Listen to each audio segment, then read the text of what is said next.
Ce marais de Chaumont, il est caractéristique parce qu'il se situe au pied de la butte témoin qui se trouve juste à notre droite et qui ramène toute l'eau vers le marais. On a deux parties, une partie qui est derrière nous, qui est très humide et qui est tourbeuse, et ici en face, une zone qui est plus détériorée par rapport à la tourbière initiale, mais qui est transformée maintenant en prairie à Moligny. Et on avait au départ un chapelet de tourbières tout le long de ces côtes. Toutes les autres ont disparu, ont été arasées et cultivées. C'est la dernière qui reste et qui a bien failli ne pas rester.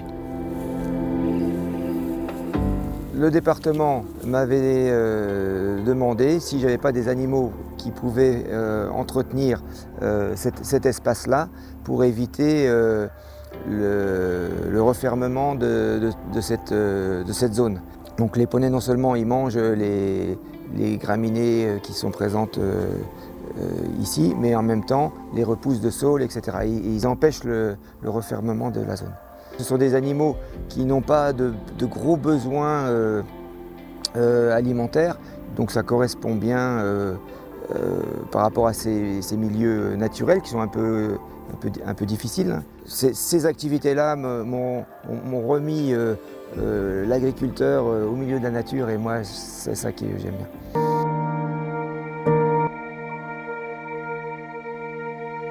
L'intérêt de protéger le marais de Chaumont-de-Vendonvillers, c'est tout simplement parce qu'il abrite l'une des dernières tourbières alcalines de la région. Tout l'enjeu de la protection du marais, c'est de conserver un maximum cet habitat-là, mais également les autres habitats naturels qu'on retrouve sur le marais de Chaumont qui sont tout aussi remarquables.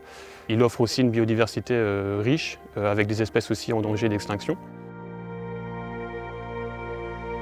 On a quelques espèces comme le trèfle d'eau, la parnassie des marais, la petite linaigrette, qui sont très intéressantes aussi au niveau végétal.